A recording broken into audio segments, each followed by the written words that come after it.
What's happening? Welcome into the Matt Bernier Show, part of the In the Money Media Network. My name is Matt Bernier. You can follow me on Twitter at Bernier_Matt. This is episode 49 of the program for Tuesday, January the 19th, 2021. However you listen to this thing, thank you for doing so. Many ways to find the podcast. If you are someone who only likes to listen to the audio, you can listen on any of your sort of podcasting platforms, Apple Podcasts, Spotify, SoundCloud, you name it. Also including inthemoneypodcast.com. If you head on over to the website, you can find this show. You can find all the other shows that In the Money Media has to offer, including the flagship show, the Players Podcast, including Talk Racing to Me with Naomi Tucker, including JK Plus One with JK, Jonathan Kinchin, including the Red Board Rewind with Spencer Lugenbuehl, something that we will discuss momentarily. Nice little thing going on next week with myself and Spencer. Much, much more available over on inthemoneypodcast.com. If you enjoy watching along with the podcast over on YouTube, all you need to do, search bar Matt Bernier Show. You get this episode along with the 48 prior. Before we get into what's coming up on this week's show, something looking forward to next week. Episode 50, a bit of a landmark, I guess, a bit of a milestone for this little shindig here. It's going to be a joint show between the Matt Bernier Show and the Red Board Rewind with Spencer Lugenbuehl. So I will be the guest on his portion of the show, going over some stakes action from Gulfstream Park coming up this weekend, the Pegasus World Cup and the undercard races. And then he will be the guest for the Friday feature on my portion of the show. So we will chop things up a little bit. It'll be nice to kind of do a little bit of a tandem piece there. So look forward to that next week, the Matt Bernier Show, combined with the Red Board Rewind with Spencer Lugenbuehl. So that's what's on deck next week. This week, though, we will have the return, the first three-time returning guest. It's not going to be the Friday feature, though. Howard Kravitz is on a roll as far as our little contest is concerned. And the Friday feature, for those of you unaware, we usually go over a race. If you want to be involved and be featured and be sort of basically the handicapper for the segment, you need to leave your selection beneath the video player on YouTube. If you're right, I'll contact you the whole nine. Well, there isn't going to be one this week because going into the Pegasus this coming weekend, and knowing that I will be doing that show with Spencer next week, I didn't want to have somebody win and then put it off for 2 weeks. I know I've done it in the past, and I'm sure it'll come up again, but I felt like this was a unique circumstance, and Howard, who is on just an absolute tear right now, I thought it was a good opportunity to do two things. We're going to look at the late pick four at Gulfstream Park on Friday. So it is still, in a sense, call it the Friday feature, but it is 4 races as opposed to 1. We are each going to give a pick and one other horse. So basically 2 horses. They may overlap. They may be entirely separate. But the gist is going to be, we'll go through that pick 4 sequence. We'll do it down and dirty, rapid fire, a couple of horses each. And we'll put together some sort of a ticket. And the way that I've always thought about these sort of things, whether it's been with TVG in the past or when I was with DRF or with any number of places, giving out tickets, I'd rather not give out something that's massive. I get a little uncomfortable with that for a couple reasons. One, I then get into the mind frame of being sort of conscious of how much I'm putting into any given sequence. But also, I'm aware of the different thresholds that different people have. Some people can afford a lot more than others can, but that doesn't mean that the people with the smaller budgets don't want to get involved. So this is actually going to be one of the larger, potentially anyway. If you go 4x4, effectively, I think that comes out to like $128 for a pick 4 play. I could be wrong. Let me do some quick math. And that's still even high for my taste. But having said that, I think it is, if we approach it the same way that I've suggested in the past, it is. It's $128 for a 50-cent bet. Use this as sort of a template. Throw out the 4 horses that Howard and I give you. Do whatever you want with them. You're the one putting in whatever bet you're going to make. Don't ever just blindly be betting other people's picks. I think that's just the most, it's kind of irresponsible, because what are you doing at that point? You should be, it's gambling, I understand that, but you need to have some sort of an informed opinion of your own, not just what other people tell you to do. And B, how fun is that?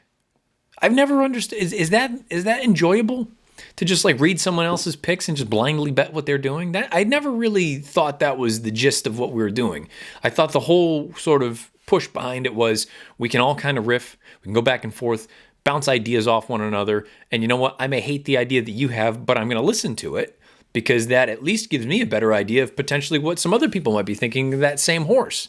And vice versa. You may hate what I have to say. Maybe at least it gives you a little bit more of an inkling as to what some people may be looking at as far as a certain horse is concerned or certain angles are concerned. And conversely, something I may suggest or you may suggest to me, I may love and say I screwed that up and missed it entirely. I got to include that horse. I think these sort of things are nice as building blocks. And you can decide going forward what pieces of it you like, what pieces you don't like, and form your own sort of way of doing things. So while this could potentially be, and I don't know, we haven't chatted with Howard just yet, 4x4x4x4 comes out to $256 for a single. If you did it for the 50-cent base, it's $128. If we have some overlap, that number could certainly come down. And if you want to blindly just play that ticket, go right ahead. Heck, I might do it. I'm going to be down there for the Pegasus this weekend for NBC. I think it ran at 4:30. I don't know for certain, though. Be sure to check your, whatever you want to call it, your local listings, your guide, all that other jazz. I might just play it, or maybe I'll wait it. And I recognize some people will listen to this segment and go, it's not the most efficient way of putting together a wager.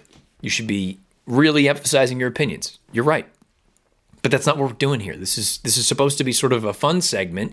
And again, if you are going to play, you can then be the one to determine who you're going to weight a little bit more heavily than others and things like that. So that's what I'm hopeful Howard and I are going to be able to do here this afternoon with today's Friday feature. It's not going to be an individual race. It's going to be the late pick 4 at Gulfstream Park. The other reason I wanted to go over multiple races is because I don't know what the sequence will look like on Friday, but the Stronach 5 has a juicy carryover, almost $100,000. That is a $1 base bet. I believe it's 12% takeout. It's run through the Maryland Jockey Club, but it has all the Stronach tracks involved.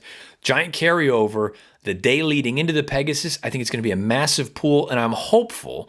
I would imagine one of these 4 races has to be involved in it, probably toward the beginning of the sequence, but I'm hopeful anyway that maybe we're going to catch one of those legs of the Stronach 5 for this week, and at least we'll have a couple horses that maybe you want to consider if you are going to play that wager. So that's going to be coming up as sort of the second piece of this entire show. The back portion is going to be the update of the $500 challenge. It has been a slow burn thus far, but I'm hopeful the final result from this past weekend is going to kind of springboard some things in the right direction. Had some hard luck. Also have had some horses that just have not picked their feet up. But again, hopefully the victory for the final race that I went over this past weekend can kind of propel us in the right direction. We'll go over that.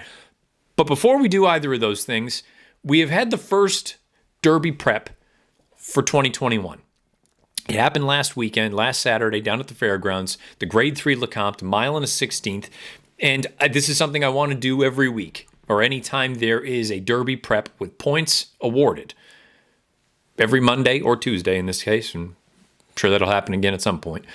I want to go over these races knowing that these horses could very likely be, or I shouldn't say likely, but could very well be, lining up in the starting gate the first Saturday in May, which, knock on wood, that's what the game plan is going to be. And I'm also going to do something a little bit different other than just give you this straight sort of opinion of mine of the horses and the races and things like that. I'm going to give you a rating. 1 to 10. 1 being the worst, 10 being the best. As far as what I thought of the prep. Now, I'll leave that up to interpretation of what that means. Does it mean, a 10 out of 10 is the bee's knees, I love all these horses? Or is a 10 out of 10 a race that could be productive specifically for the first Saturday in May? That'll probably kind of it'll come into focus a little bit more as time goes on. But for this first run through, I'm going to throw out a number after we go over the race, and let me know beneath the video player on YouTube what you thought of the Lecomte, and give me a number, 1 through 10. If you think, and basically it can be whatever you want it to be. Is it you think this is going to be a race that, we're going to look back on that first Sunday in May and say, back at January 16th, that race from the fairgrounds, that was the race. That was the key race as far as this year's Kentucky Derby was concerned. Or is it going to be one of those things that you rate this race based on what you think the horses could be long-term, down the road? It's entirely up to you. It's the beautiful thing about this game. You can have your own opinion. And I think we should all encourage that. So let's start with that. Race 13 last Saturday at the fairgrounds, the mile and 16th Lecomte. Mandaloun was the 4-5 favorite, and you can understand why. And look, I bought into him. I thought he was visually, given the trip that he had in that first start at Keeneland, for him to overcome that, solid. I liked the way that he won at Churchill, albeit in more of a workmanlike fashion. He was not brilliant. But you hear Brad Cox and company say that this is a horse who has always felt like added ground's going to be to his benefit. And watching the replays, I kind of agree. I still think he is a two-turn kind of horse, and I still think he's going to end up being a pretty nice horse when it's all said and done. But as far as this race on Saturday was concerned, it more or less, and maybe this is an aggressive statement, but it was basically over when they hit the half-mile call. Because Joe Talamo was able to get Midnight Bourbon out to an uncontested lead, going 48-4 for a half mile after a 24-3 opening quarter. Now, these horses it's still early. These horses can turn into complete duds or they can turn into superstars. It's still way too early to really know. But at this point, at this juncture, these are some of the better 3-year-olds that we have seen thus far as stakes caliber runners are concerned. You've seen a number of these horses run in instances, whether they were stakes races as 2-year-olds, sprint races, stretching out for the first time, taking on Grade 1 company, as Midnight Bourbon did last year. So this, for better or for worse, right now, this is a pretty solid group of 3-year-olds because we just haven't seen other 3-year-olds run in graded stakes races just yet this year for the most part. So say what you will, but when you give a horse like Midnight Bourbon, who I believe is very talented, I really liked him as a 2-year-old. Some of the notes that I had on him, I thought he was going to end up being a serious 3-year-old. He may still be. He may not. I don't think you... Oh, hello. Hello, Siri. How about that? Siri making a guest appearance on the pod. I don't think you can make a definitive statement one way or the other about Midnight Bourbon based on this performance. Because of the way the race was run, there was no pace signed on. He was able to get out there. I guess the best thing you can say is that a mile and a 16th is not going to bother him when he's allowed a comfortable lead. I'm willing to admit that Mandaloun was underwhelming in this position, and it's not because he didn't win the race. It's because he lost the battle for second with Proxy. Now, Proxy looks like he could be a nice little runner for Godolphin and Mike Stidham. The concern I have is this was a race that was going to be difficult for him to win given the dynamics, given the experience edge that a horse like Midnight Bourbon had on him, given the tactical advantage that Midnight Bourbon had on Proxy, even with Proxy sitting a length and a half off of it down the backside. Proxy has yet to pass a horse en route to winning. His victories have come in gate-to-wire fashion. So when I see him look like he's getting up, at the top of the lane, and we all know it's well documented, the Fairgrounds has a very long stretch run. When we see him get up there and get within shouting distance of Midnight Bourbon, was it a product of Midnight Bourbon digging in, having plenty left in the tank given the early fractions and being able to kick away? Or does Proxy have a little bit of, I don't want to pass you in him? Far too early to make a statement one way or the other. I think it's something to keep an eye on, though. Which then leads to the disappointment for me with Mandaloun. Because, yes, he was wide every step of the way. Yes, he was chasing a slow pace. Yes, it was his first time going 2 turns. All these things valid. He also appeared to put about a head in front of Proxy in deep stretch and ended up not winning that battle for second. Now, all 3 of them galloped out really well. I would expect them to, given the way the race was run. But Mandaloun, I thought, should have done more than what he did. Now, if you're someone who likes sort of the progression of animals, especially at this time of year, as I am, I really like to look for patterns and see, are you, even if you're not winning, are you continuing to improve? And I don't love to see the massive jumps. I don't like to see the 25-point jumps from one start to the next. I like to see that sort of slow and steady progression that makes me think that, you know what, we can continue to build upon this as opposed to have that dreaded bounce. And I do believe in the bounce. I know some people think it's fallacy. Maybe it is. I think I've seen enough to believe that the bounce is legitimate. After you run an absolute bang-up race, sometimes it takes a little bit of the starch out of you. So if you want to look at it and say Mandaloun's gone from a 75 to an 82 to an 89 buyer that he earned on Saturday afternoon, then you know what? I'm not going to argue with that. This is a nice little progression he's put together, 7 points at a time. If you think you're going to get another sort of 5 to 7 point move forward in his next start, wherever that may be, you're looking at a nice mid-90 kind of horse. And let's call it February or March of his 3-year-old year. That's a very, very solid foundation. Is it possible? For sure. I wanted to see a little bit more. I wanted to see him at least finish second in this race.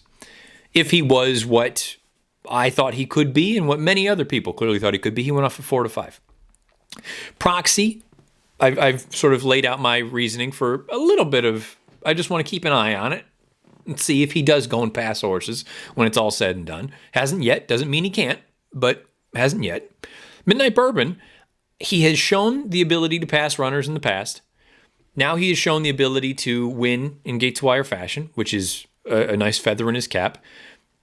It's going to look like a dramatic jump up from a figure standpoint, that I was kind of just going against with Mandaloun, going from a 76 in his last start to a 91 here.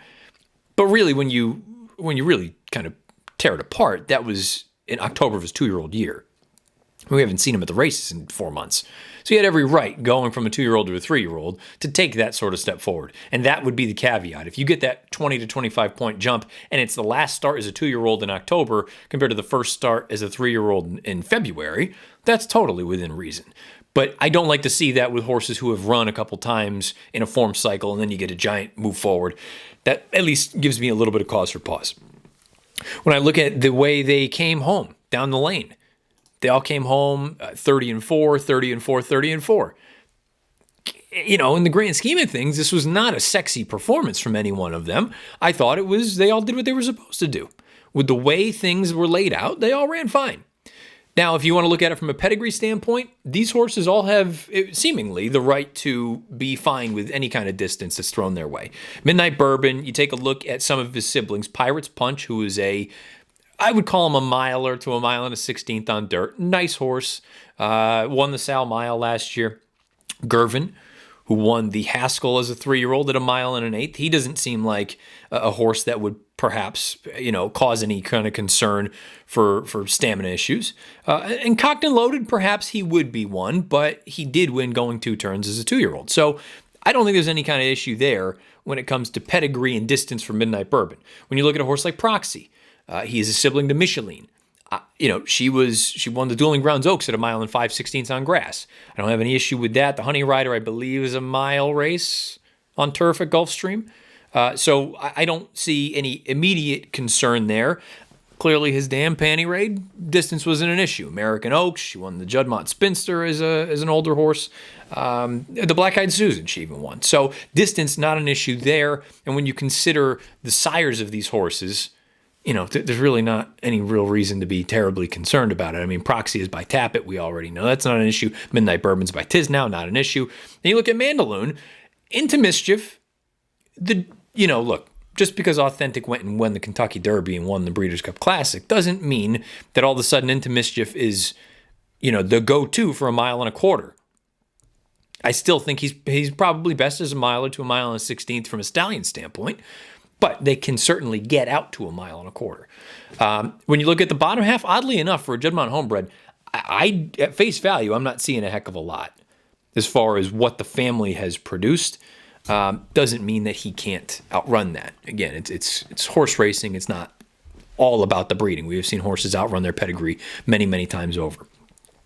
So before I wrap this up, the reason I'm not talking about any of the other horses in this race, because I kind of feel like, and this may be a bit of an aggressive statement, but given the speed figures that were earned, again, the top 3, Midnight Bourbon, a 91 buyer, Proxy, an 89, Mandaloun, an 89. From 4th on down, 75 or less.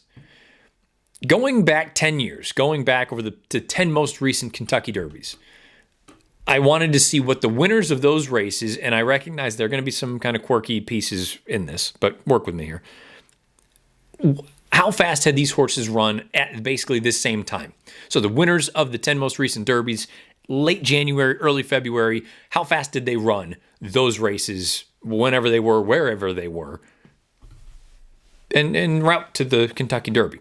So authentic, again, a little bit of a caveat because the Derby was run in September, but the point is he ran in early January last year and earned a 90 buyer.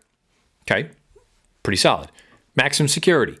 Many, many reasons to question numbers and things like that with this horse, but point is he still earned an 83 buyer right around this time in his 3-year-old season. Justify hadn't started yet. Draw a line through him, doesn't matter. Always Dreaming, he earned an 85 buyer. Nyquist hadn't started at this point yet in his 3-year-old year, but the last time we had seen him as a 2-year-old, he won the Breeders' Cup Juvenile with an 89 buyer. So clearly had some ability.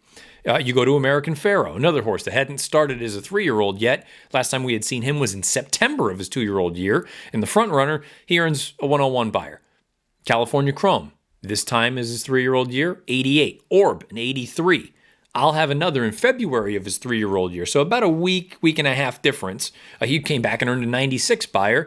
And Animal Kingdom in October of his 2-year-old year earned an 84. Why am I not talking about Santa Cruiser, Arabian Prince, Game Day Play, Regular Guy, Red and Wild? No disrespect to anyone involved with those. It doesn't mean that the horses could not improve by leaps and bounds. But based on the 10 most recent runs of the Derby, I don't think any of those horses are nearly fast enough at this stage right now to really be considered anything other than probably also rans in whatever the minor races leading up to the Derby are concerned. Maybe that'll change. Maybe I'll look silly. But right now, that's kind of how I'm approaching these sort of things. If I'm trying to suss out who could potentially be considered a legitimate threat for a race like the Kentucky Derby, assuming it's run the first Saturday in May, which, knock on wood again, hopefully we're there, the top 3 all seem to fit in and among that sort of range as to what we've seen the 10 prior Derby winners do. Does that mean that that's how it's going to work out this year? No. But I think it's something to at least consider when you're going through and looking at these prep races as we lead into the first Saturday in May. All told, what did I think of the race? I thought it was fine. I gave it a 5 out of 10. Now, perhaps that's because it's the first one, but I didn't see anything that I was wowed by. But I wasn't offended by what the top 3 did. I thought they all ran fine. Again, Mandaloon made it clear, thought he should have run second, but he didn't. I'm not going to hold it entirely against him. First time, 2 turns, the whole 9. Midnight Bourbon, I thought he ran really well, but he had everything go his way. How often is that scenario going to present itself? And Proxy, I've already made it clear. I think there is a little bit of ability here. Just want to see, can you pass horses? Until they do it, you never know. 5 out of 10 for me for the Lecomte. And I'll be very curious to see where those top 3, what the path for them is going to be, especially for their next start. Let me know beneath the video player on YouTube or on Twitter at Bernier_Matt what your thoughts are about the first prep on the road to the Kentucky Derby here in 2021. Now, let's pivot, shall we, to the Friday feature for this week. Again, it is not one individual race, and there is no contest this week. It's the late pick 4 at Gulfstream Park with last week's winner, Howard Kravitz. He's the first 3-time guest as far as this little segment is concerned. We'll go over those 4 races from Gulfstream Park, and again, hopefully one of them is also included in this week's Stronach 5 that's got that $100,000 carryover. So here we go. Let's throw it to the segment with Howard Kravitz talking late pick 4 at Gulfstream on Friday. A little bit different this week. It's not your standard Friday feature, but we are going to go and bring in our guest, the winner of last week's Friday feature, Howard Kravitz, for the 3rd time. He is the only 3-time appearing guest on this thing, simply because he's just been on fire. And Howard, I guess first things first, congratulations, welcome back. But more importantly, Mad Money's in a race when we went through and we talked about it on last week's show. Looked like there was a ton of speed. Give us a little bit of an inkling. What led you to Mad Money's? Well, hi, Matt. Thanks again. I appreciate being on the show. I appreciate the certificate that you sent to me, the Matt Bernier first 3-time Triple Crown Friday feature. You signed it down here. PTF and JK signed it. I was hoping to get maybe a certificate from Old Smoke, clothes. Or something, one of your sponsors, or maybe something for the Stronach 5. But listen, I'm gonna appreciate this forever. I'm gonna cherish it. So thank you very much. Well, you should, because guess what? It ain't worth a heck of a lot. But well played. That's good. Anyway, I made the Mad Money's pick 24 hours before the race. As it turned out, I thought he'd set a pocket trip. As it turned out, I think Ragtime Blues, one of the speeds scratched, which I don't know if that really helped me or not, but I'll tell you what did help is of the 8 races that day, Matt, 7 of them were won at Aqueduct, either on the lead or just off the lead. It was a very speed favoring inside bias kind of day. There was a big headwind in the stretch, which actually I think is a very underrated call of nature that people don't talk about enough, because horses, especially on certain tracks going one turn, horses just can't close into a big headwind. But really, you got to give him credit. He went to the lead. The close just didn't quite develop. I thought the 10 Malibu Pro ran a big race, but he was 4 wide against the flow, against the bias, and he just didn't run on. And it just worked out. But last thing I'll say, coincidentally, that Empty Tomb, who finished second, was in the race that we handicapped together my first time on the show when he was a maker claim at Saratoga when Say the Word won. So that was sort of a strange, coincidence there. But it just worked out, and you got to give credit. I don't know where you go with Mad Money's. I think he sort of found his friends, and it seemed like just all the situation just worked out for me. I mean, so I was fortunate, but credit to the horse and the jockey for being aggressive. I like the aggressiveness for sure. That's the difficult thing when you have one of those horses. It feels like you're in kind of a darned if you do, darned if you don't position, because once you clear your conditions, well, now what? You're probably not good enough to take that next step up, but you don't really want to lose the horse because the horse is so good. So, it's definitely I would say, an unenviable position. I believe in the past you mentioned that you have actually owned some horses in the past. No, that was some other guess. So I'm hoping to. Maybe because of my Triple Crown winning, maybe I'll start getting some phone calls and some inquiries. But no, I do not own any horses. But I'd love to own horses at some point. I didn't know if you had mentioned that when you with any of the Arlington situation. If you had no, I did not. Well, anyway, I could. That's always been my sort of thought with that level of racing, and we kind of chatted about it last week. The idea that they're not. If I want to make the baseball analogy, they're not the major league players, but they are the best of the AAA ball players. And you don't really want to lose a player like that because they are so talented and so gifted. But at the same time, you really can't hack it at that next level. So it'll be interesting to see where that horse specifically goes. And you got a giant price too. $30+. Listen, I thought he'd be a price. I didn't think he'd be that big a price, but that was the longest shot on the board. When I was on last time, Matt silenced one, and he was the longest shot on the board. And Say the Word won the first time when I was handicapping the Friday feature, and he was the longest shot on the board. So I don't know what it is with me in this show. It's just that's not why I picked Mad Money's, by the way. I just like some interesting things about him, and it just worked out. But it's funny how things work out. And frankly, I've been struggling the first 2 weeks of the season, and so it only takes one. As you know, you've got that She Dares the Devil money going from the new place, probably the new digs. I'm sure you have an extra wing there at the crib. I got to be honest. I have some of these. The only 3 pictures that I have up over this shoulder, and you can see them in the other segments. It's just a different angle here. We have I'll Have Another. We have Orb. We have Jerseytown. Now, Jerseytown doesn't really fit the bill, but the other 2 were Derby futures, and they were really the only big futures that I've had. It was consecutive years, and I joked with my wife. I said I have to get She Dares the Devil up there somewhere. Now I'm going to have to rearrange a little bit, but she definitely has earned her position on the wall of futures, if you will. So, and I got to be honest, in the grand scheme of things, Jerseytown, as fun as these are, Jerseytown is the crux of the whole thing. So without him, none of this is here. So basically, he deserves his own spot. Everybody else, they all get little minor awards, but she definitely needs to get up there. I think MTV used to have that show Cribs where they'd show, whenever you get the tour of the man cave down there, I know you got your sticks in the background. I saw a little putting green maybe in the first episode. You basically see it. So there's my golf bag. There's my little putting green. I've got a bunch of old clubs over in the corner.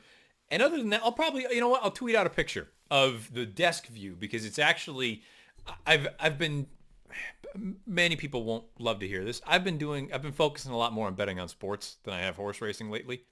And I have my nice little, I kind of like my sports book. I've got my 2 TVs over here. I've got 3 monitors over here. So this has kind of been, when my wife goes to bed, I come down here, turn on the 10 o'clock games and watch League Pass for a few hours. But that doesn't mean that the horses are going anywhere, though. And speaking of, with the way that you laid it out, that whenever you have been on, it's just been chaos from a price standpoint, maybe that is basically indicating to anybody listening or watching that this pick 4 sequence that we're going to go over just take all the long shots, and maybe this thing is going to be a year maker for you. There you go. Why not? I mean, don't even bother handicapping. Just look at the morning lines. Which, by the way, for the viewers listening and watching, we don't have right now as we're filming a Tuesday late afternoon here. But I'll tell you what, it wouldn't be surprising if there were some bombs that won in this sequence, especially the last race, which is a complete cluster. So kind of as I laid it out in the first segment, we're going to go through this thing. Howard and I will each give out 2 horses. They can be the same horses. They can be different horses.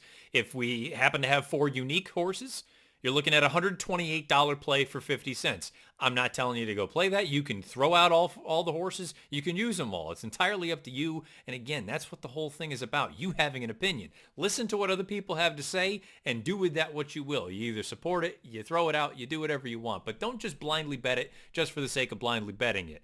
We're going to go through here. I don't know if these are going to be all prices. I don't know if they're going to be all favorites. I have a little bit of a mix. I'm sure Howard does as well. And let's kick things off with race number 7. It's going to be the first leg of the late pick 4 sequence. Starter allowance going 1 1/16 on the grass. I'm hopeful, Howard, and I mentioned this to you in the email, I'm hopeful one of these races is included in that $100,000 carryover in the Stronach 5. Unfortunately, we don't know for certain just yet. So here's to hoping, and if we're being honest, just based on geography and the way everything is laid out, the earlier races in this sequence would possibly be the ones included in that, given that you have all of the tracks running for Stronach right now. So this could very easily be one of the races involved in that sequence. Do you want to go every other, or do you want to take your 2 and you want me to give your 2? We can go every other. Is fine. Okay, cool. So lead us off. Who's the first horse you want to use? So I thought, first of all, this first leg, and by the way, I've got my buddy Warfront here in the background to give us some good luck, who actually I saw at Claiborne. It was unbelievable. I petted him. It was amazing. We've never gone to one of those farms. It's a must for a true horse player. But anyway, I thought this race was completely wide open, very difficult. I've got the 6 good old boy as my top pick for Gaffleone and Maker. Very consistent figs, has no problem with the distance. Looks like he's going to stalk and pound. So I didn't think there was a lot of speed in the race, but it should be pretty fairly run. I like the fact also that even though he's coming back in only 3 weeks or a little less, he does have a work in between, which I do like that. And all this horse does is run. He's consistent, and I think he's just going to be a perfect spot, probably right off of the 7 Midday Image, who should set the pace. So the first horse is the number 6, Good Old Boy. I will throw the number 3, Rocket Joe Copper, into the mix. This is a horse who, I from a number standpoint, might be a hair on the slow side, but does have a few races that are fast enough to win. I go back to that starter allowance most recently. It was a no-hope kind of trip. The horse is 4-5 path in the first turn. Down the backside, Jaramillo, and this isn't anything that Jaramillo did wrong, but the horse just happened to be hung wide. 5-6 path down the backside. The early brush to go up there and get into contention. And Howard, I know you had mentioned we were going to try to, hopefully maybe roll some replays into this. I don't want to put too much on producer Craig's plate. He's got a million things going on. The good news is Gulfstream, you can find all of their races on their YouTube channel. I would encourage anybody, if you don't have an RTN subscription or something else, or your ADWs, head on over to Gulfstream's YouTube channel. You can find all these replays. I don't actually mind the brush that Jaramillo made going into the far turn, simply because, look, you've already lost the ground battle. We got to try to get into contention sooner than later, and unfortunately for him, the horse is flat down the lane. I don't know if it'll translate. Maybe it just means the horse is a little bit cheap for this level, but you can't help but notice that Arad has the mount here. So I'm going to use the number 3, Rocket Joe Copper. We have the 6, the 3. Who else do we have here, Howard? So I like the 8, Yamato, very lightly raced. I should mention there is a bunch of older horses in this race. I'm not a big fan in general of using 7, 8, 9-year-olds. 7-year-olds, okay, 8 and 9. They just don't win a lot unless they're really special. I love the fact that Yamato's only 4, very lightly raced, improving. Sankal's a good trainer. There's no works since his last race, but I believe he's the kind of trainer that doesn't show a lot of works, and the works he shows are slow. Saya stays on. I think he's the best closer in the race, so if it does heat up a little bit, I think he's going to come, from pretty far back and make a huge run. He would be my second choice in this race. The other horse I'm going to use is one of those old boys in here, but he does have a winning pedigree. That's High Noon Rider. He's the number 5 for Safi Joseph. The Allen Jerkins, I mean, to me, it's a pitch entirely. I get it. 2 miles. You wanted to try something a little bit different. He was a little bit keen keep in mind 2 miles is 2 full laps around the Gulfstream turf. He was a little bit keen coming out of the second turn, which happened to be the second of 4 turns.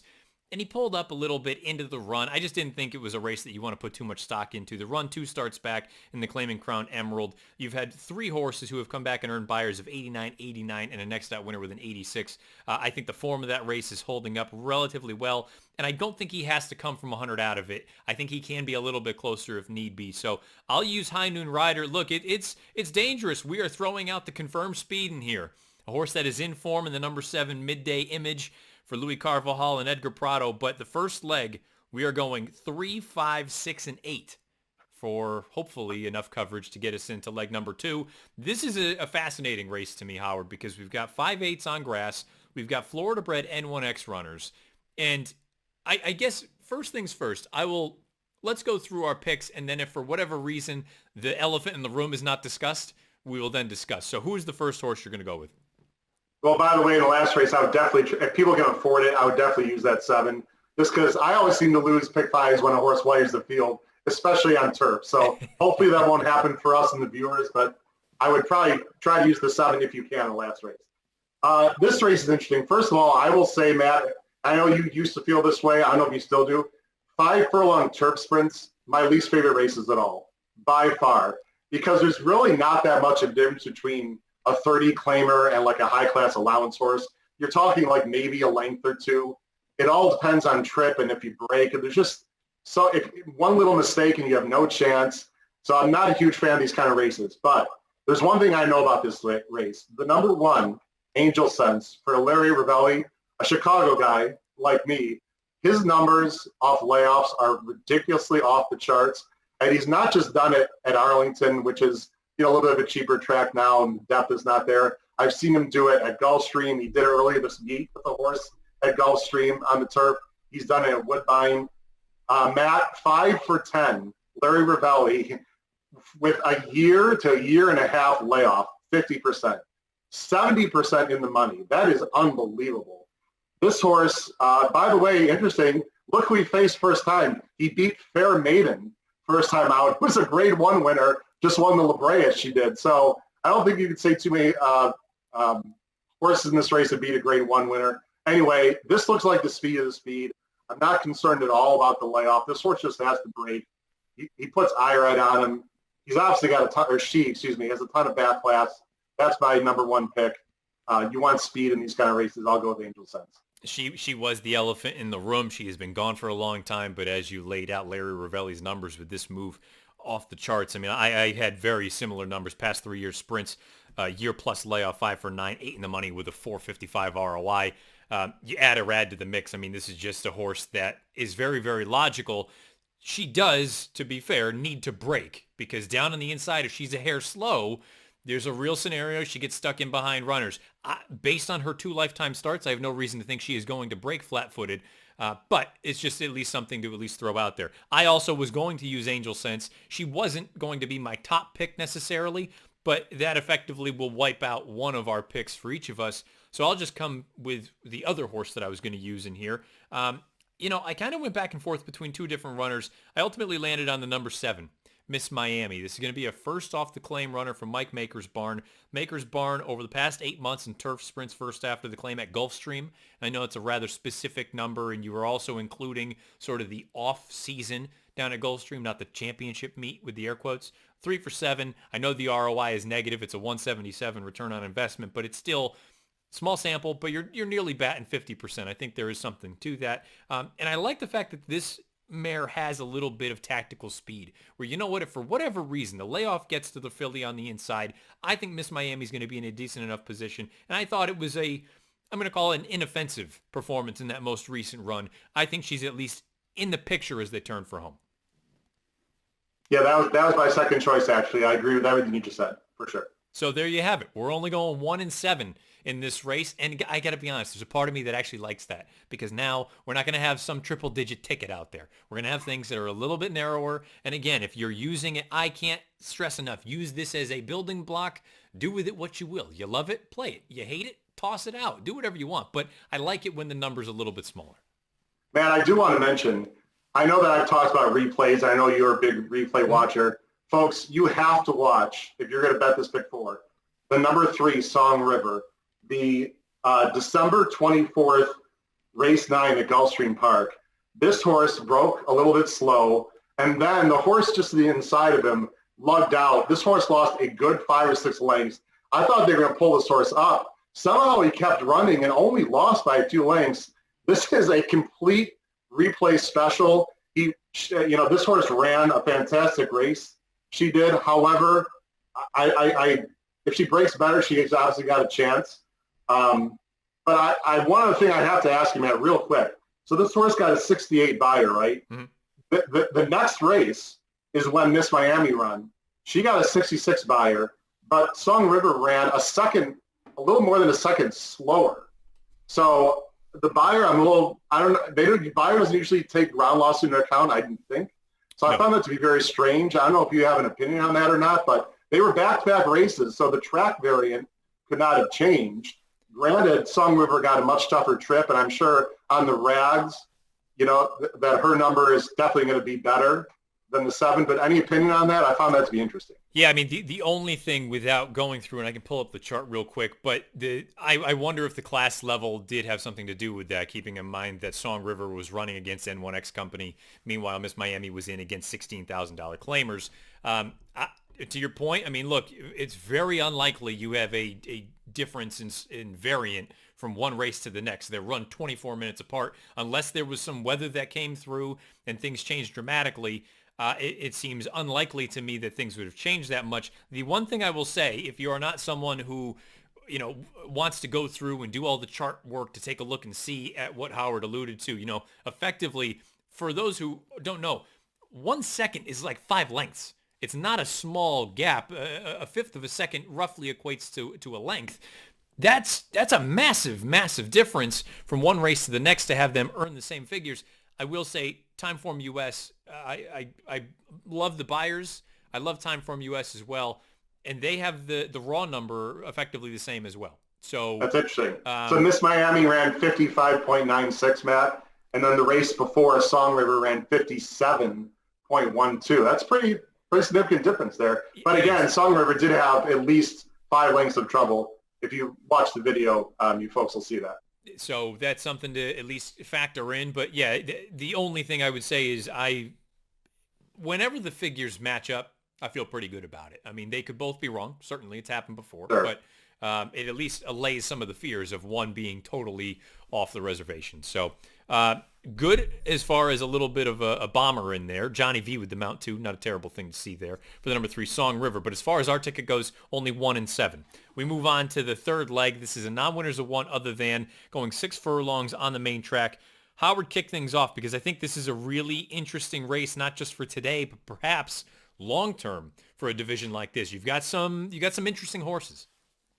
This sort of reminds me a little bit of last week's Friday feature with Mad Money's because that race had some young up-and-comers and they had some old salty veterans, as you like to say. This has the same thing because, Royal Squeeze and Why Are You Awesome are, 9 and 10 years old, but they're just game veterans. They usually run well against some really young up-and-comers. So it's an interesting dynamic there. I'm always going to lean towards the younger horses in this situation. My top pick is not going to be the favorite, I'm guessing. That is the 1 Untitled. This horse ran some very big races last year in tough company against Mischievous Alex, was in stakes company. I don't think is a poly horse. The last 2 races he ran last year were not as impressive, although he did lose to a pretty good horse in Cheryl's Spite the last time. But here's what I think, Matt. There's a lot of inside speed in this race. If this horse breaks, I think Lass is going to sit a perfect pocket trip. I like the turn back. I think this sets up very well. If Cassie has this horse ready, I think he's a huge player, not only in this race, but I think he's got a nice future as well. So number 1 Untitled, to sit off this fast early pace is my top pick. The horse that I'm going to go with the top pick, I also don't believe will be the favorite. I'm going to go to the outside with number 8, Ready to Answer for Rusty Arnold. The career debut, I don't want to hold against the horse. First time out of the box, didn't take a ton of money. Second time out, I understand that the top 3 horses were effectively the 3 horses that were there at the wire and throughout. But the way the race was run, I thought it was really encouraging for a horse like Ready to Answer, who was down on the inside throughout. That's not a comfortable position for horses, especially inexperienced ones, to be in. And if you go back and watch the tape at about the 8th pole, it looks like Fastly's just going to go right on by and win by about a length. And I don't believe it was a matter of Fastly hanging. I think it had more to do with Ready to Answer, kind of digging in a little bit down on the inside beneath Florent Giroux. You get Julien Leparoux on board this time. And I also, you always want to look for form. How is a race holding up? You've got 3 horses, merry-go-round. Perhaps it could be a little bit of an inflated number, a little bit phony. The second and third place finishers were both next out winners. They both came back to break their maidens, one with an 82, the other on synthetic with a 77. The fourth place finisher came back and earned an 80 buyer in the next start. I think the number's rock solid. That was the last start as a 3-year-old. We've got a couple months off. There's no guarantee the horse will take to Gulfstream, but from the outside draw, I'm hoping Leparoux takes up some sort of a stalking, sort of 3-wide trip rounding that far turn, and hopefully he's good enough. I'm imagining the third choice somewhere in thereabouts. No, I think you're going to get double digits, Matt, to be honest. Really? I really do, because the horse are going to bet a lot. Yes. That's the horse I'm going to talk about next. And I think Untitled's going to take a lot of money, and I think Why Are You Awesome's going to take a lot of money. Maybe not double digits. It's only an 8-horse field, but I think you're going to get all of the price that you want there. And George Arnold's very underrated trainer. He doesn't have a huge stable, but he usually shows up. And so I like that pick, and I love the post position in this kind of race. For Right Answer. Who is your second one? Listen, I'm guessing the morning line on number 4, Arham. I'm just going to guess, Matt, it's going to be like 2-1, 9-5, because people love seeing that big number. Got a 91 buyer first time out. Todd Pletcher is having a fantastic meet right now for Saez. But here's the thing, and maybe you and I see it the same way. First of all, this horse is going to be, I think, a pretty significant favorite, number 1. And how many times have we seen a talented horse just run off the screen first time out, getting a perfect trip, which is what he did. He ran very well. Take nothing away. Perfect trip setting outside. But this field is like a grade 1 compared to what he faced last time. There was only one really decent horse in the race. It was the horse on the lead. He went by. No one closed. The 4 can absolutely win, and I have to put him on the ticket. But I got to say, he would not be an A on an ABC. He might not even be a B just to save money. But for the cases we're talking about, if this horse is going to be, a future stakes star, which he might be, I'm going to put him on there. But that doesn't mean he's going to win on Friday. That's the same way that I approached it. You go through and you take a look at the tape of this one. It was a very, very soft pace that he was right up against. Not only did he take over, he drew off and won for fun. This is, you would imagine, going to be, I'm going to call it resistance.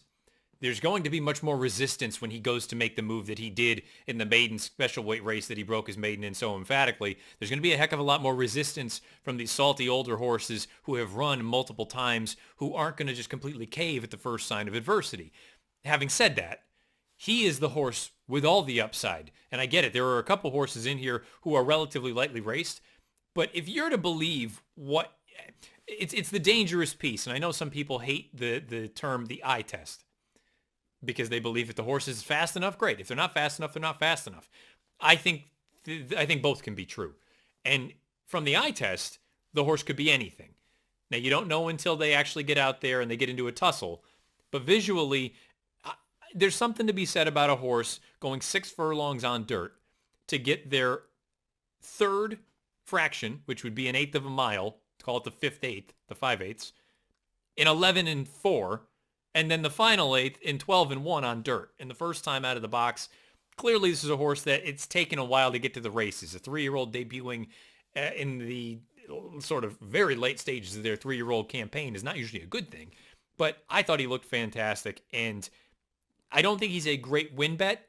I think you kind of want to use him, especially if you have any other prices in any of the other legs. But from a likely win standpoint, I think he's the most likely winner. Would you agree or disagree with that statement?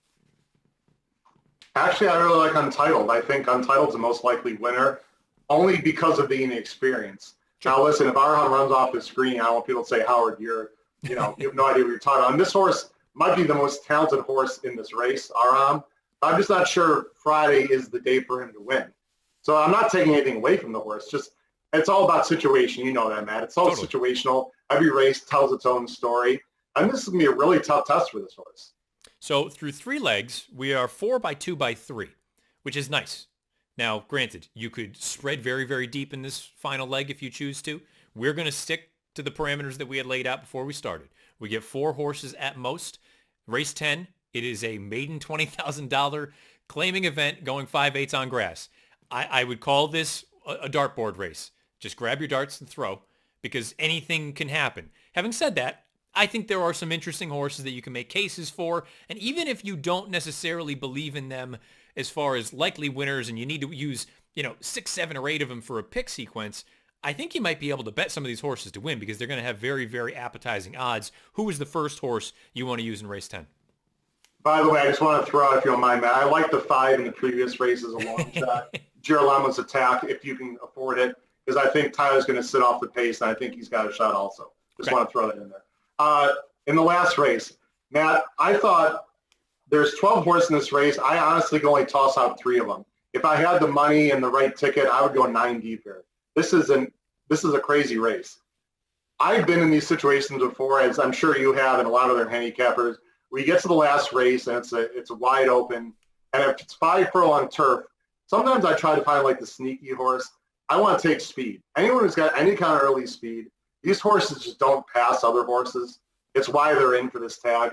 So I have to go to what I think is the speed of the speed as my top number 1 choice. And that's the 7, Mia Sola Mia. I want to make sure I pronounce that correctly. I watched the replays.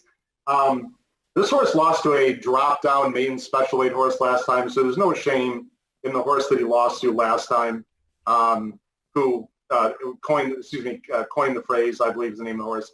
Anyway, broke well, ran well. If the horse that he lost to last time was in this race, that horse would be like 1 to 5. So I'm going to go with Saez. Hopefully he's the speed of the speed, just outbreaks everyone, wires the field. Game over. Mia Sola Mia was my second choice in here. So we at most are only going to get 3, and who knows, maybe we only end up with 2 in this last leg for all the reasons you laid out. I really don't have much more to add. Mia Sola Mia, especially with Saez from the gate, who I think is as good as anyone as far as a gate rider is concerned. I think they're just going to go and hope second off the bench. Maybe this one can see out the distance this time around. I will give you, though, the top pick for me in this spot, and it is a little bit of kind of what you had alluded to, maybe trying to squint to see something here, but it also is a horse that has the intangible that you had laid out, speed. My top pick is the 3 Sassy Cat, and I like the fact that this horse is turning back in distance after I don't want to call it a failed experiment, stretching out again to 2 turns, but showed big speed if you're a Timeform US user of their pace ratings. The blinkers come off, and you'll see that run 2 starts back against maiden $35,000 claimers. From a speed figure standpoint, from a form standpoint, it really wasn't a great race, but there were still better horses than what she's going to run against here on Friday afternoon. If she can't make the front, I'm not terribly concerned about it because she did at least show in that run 2 back that she's willing to pass horses. She didn't get to the front, but she did pass a couple runners rounding that far turn. I'm hopeful that she actually takes up sort of that second position behind Mia Sola Mia. If for whatever reason the 7 can't see out the distance, I know that the 5/8 isn't a problem for Sassy Cat, and I think you're going to get a pretty good number on this filly. So the number 3 Sassy Cat, she's my top pick in the nightcap. Who is the other horse you want to use? I'm going to go with 4, Winnipeg Wonder. This San Cowell, we mentioned him as a trainer. He's 20% off the claim, Matt. I usually am not a huge fan of turnbacks, but this horse has been showing a lot of speed going longer, so I think he could get a similar trip to what you're saying with Sassy Cat. Probably a little bit further back than Sassy Cat, probably mid-pack, but he's got blinkers off. He's got Zayas on him, second off the layoff for a 20% claimer, or trainer off the claim. And I do like inside horses in general, going 5 furlongs on the turf. I understand they have to break and the trip's got to work out, but if I had a choice between someone in the 3 or 4 slot or the 10 or 11 slot, I'll take the 4. Winnipeg Wonder, my next choice. So here's the rundown. We actually, Howard, we did very well from a budget standpoint. I'm so happy about this because now I feel like people can freely add to it all they want. Absolutely. And they can't sit there and say that, oh, great, this ticket costs $500. 4 by 2 by 3 by 3. It is the 3, the 5, the 6, and the 8 in the first leg, the 1 and the 7 in the second leg, the 1, the 4, and the 8 in the third leg, and the 3, the 4, and the 7 in the nightcap. If you played that for 50 cents, that comes out to $36 You have the ability to spread deeper if you're someone with smaller pockets. This is something that could potentially fit within your realm. And guess what? If it's not, maybe you want to single that filly coming in for Larry Ravelli in that race that we're using one other horse, and all of a sudden you get an $18 ticket. It's a beautiful thing. You chop it right down. I think we did quite well from a budget standpoint. Yeah, absolutely. And there's other horses, like you said. Sometimes in this sequence, the way the sequence is laid out, I almost rather just take my chances early and go thin, and then hope to hit a big price in the last race. That's just the vibe I get. I thought the middle two legs could be a little more chalky, and the first leg and the last leg are the ones you really want to spread if you're going to play a bigger ticket. But it's a nice sequence, and we'll see what happens. If you hit it, I think you have a chance to get paid for sure. And hopefully, again, one of these legs is included in the Stronach 5 on Friday with that nearly $100,000 carryover. Howard Kravitz, the first three-time guest as far as the Friday feature is concerned. This week it was a little bit different. Next week it will be different as well because Spencer Lugenbuehl, we will have our joint podcast, and he will be doing the Friday feature. But if you want to be in Howard's position on a normal week, you leave your selection for the Friday feature beneath the video player on YouTube. If you're correct, I will contact you. Howard's been correct multiple times. I think even more than 3 times. You've just been unfortunate on some of the draws. Yeah. And also I want to say, Matt, I'm starting my own YouTube channel just for fun. Oh, good. Just type in Howard Kravitz, Kravets, in the search column for YouTube. I'm going to be handicapping pick 4s and pick 5 videos on there just to have for fun. I've mentioned you and the show, and In the Money also is another place to go. So just to have some fun with that, I'd love for people to subscribe to my YouTube channel and check it out. Go check out Howard. You can tell that the man knows what he's talking about. He's been on here a million times. Now, granted, not that he being on this show means that he knows everything, but he's clearly picking winners left and right. So subscribe to his YouTube channel. And Howard, hopefully we have some success with this thing. And even if we don't hit it on our ticket, hopefully we've at least encouraged some other names or some other horses out there, I should say, that people will include in their place. That'd be great. And again, thanks a lot for the certificate. That was really special, Matt. I'll cherish this for the rest of my life. Thanks a lot. Hey, anytime. Howard Kravitz, be sure to subscribe to his YouTube channel. Good luck this week, Howard. We'll talk again soon. Thanks. Good luck, everyone. Take care. Thanks again to Howard Kravitz for helping out with this week's Friday feature, the Late Pick 4 down at Gulfstream. Again, hopefully all of you enjoyed that segment. Thoughts, comments, whatever it may be, different ideas beneath the video player on YouTube or on Twitter at Bernier_Matt. Let's wrap up episode 49, episode 49, with an update of the $500 challenge. It has been a slow burn for the first couple weeks anyway here of 2021 with this thing. Thus far, we are looking at 24 plays, only an 8% win rate, which is no good. But it is what it is. We're chugging along. The bankroll currently sits at $323.30 from the initial $500.